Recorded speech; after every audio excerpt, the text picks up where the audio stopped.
And the next speaker is... Who? What? Okay.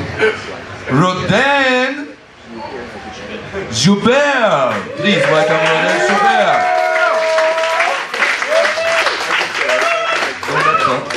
No slides. No slides. Stand up. Are you ready? I hope so. 3, 2, 1, start! Alright, so I'm standing before you as probably the least well-prepared Hypertalker this evening. When I got approached for this talk, which was about like 4 this afternoon, just after my talk, just before I drank a bowl of tequila, you know, the guys were just saying to me, listen, Rodain, we really respect you, we think you have a lot to say about the industry, and literally nobody else wants to talk in your slots. So it's just kind of like, oh, thank you, I'm quite flattered. So I kind of thought, well, you know, maybe I shouldn't make this about me. I kind of wanted to make it more about Cadence. You know, you've already seen the other half of Cadence, or more like the other 7/8 of Cadence. I'm trying to work my way up to half. You know, with Peter, I joined him about a few months ago. I was really moved by, you know, what Peter does. He's a very emotive game designer. If you see his previous projects and such, they're all about carrying this aesthetic message, sense of feeling, this sort of importance about game design. And, you know, like his Cadence project in particular right now is all about this sort of this beauty and motion and musicality that can be added to life in such an open way. And I just kind of went to him and I said, well, hey, you know, fuck that shit, I like your puzzles. So, you know, I'm a mechanics designer at heart, and I thought it would be great to come in and compliment him on this sort of work. And, you know, one of the things that I found was a bit of an obstacle is that, you know, Peter does Cadence and Unity, very popular sort of solution for independent game development right now. And I've been working in Unity for about 4 or 5 years now, and I realize I still don't know the first thing about it. So, you know, when I came and integrated myself with this project, I kind of realized, well, you know, there's this sort of learning curve that I'm going to have to do. I'm going to have to learn how to use Unity. I'm going to have to learn how to work with Peter's program, and I'm going to have to learn how to sort of embrace it and, you know, get really good flow going with it. So I said, well, fuck that shit, I'm going to make my own program. There's a sort of thing that I've always been fascinated by, and that is the idea of rapid prototyping.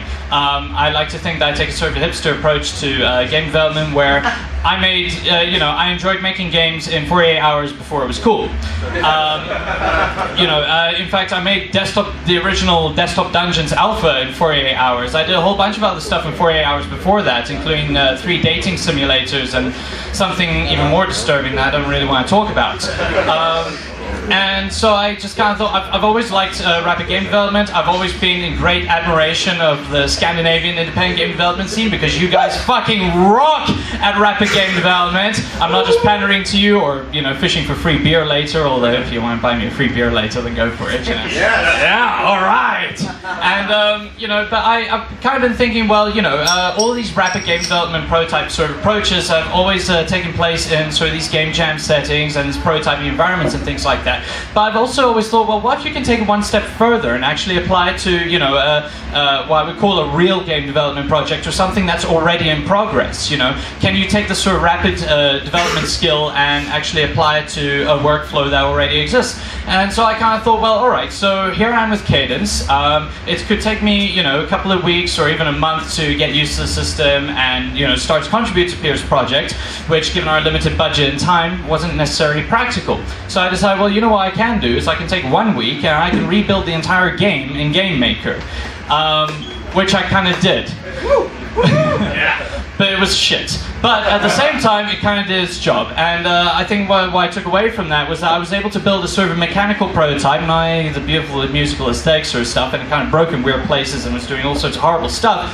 But I was able to test and iterate through a whole bunch of mechanical ideas and puzzle component concepts in about a tenth of the time that it would have taken me to, you know, get used to the project and work in Unity. And I think that this was incredibly valuable because I was able to get through a whole bunch of very shitty ideas very, very, very quickly. Yeah. So basically the idea is that, you know, 95% of what I created, what I generated was absolutely horrible. But the 5% of ideas that have gone through and have helped inform the Cadence project have, I feel, actually allowed me to work much more quickly and contribute much more effectively in a much shorter time to a project that I kind of just jumped into. And I'm kind of hoping that a lot of people try to take this idea. If you're talented at making games very quickly, rapid prototyping, that you actually, when you step onto another person's project, you actually try the server approach, where you kind of go like, well, I'm going to set up what I call a parallel prototyping system, create this mechanical replica, test all these ideas, fail fast on somebody else's ideas, and get to those effective ideas and contribute much more valuably, much sooner. And since I'm also taking on marketing tasks, I'm going to use these last 5 seconds to hand out business cards!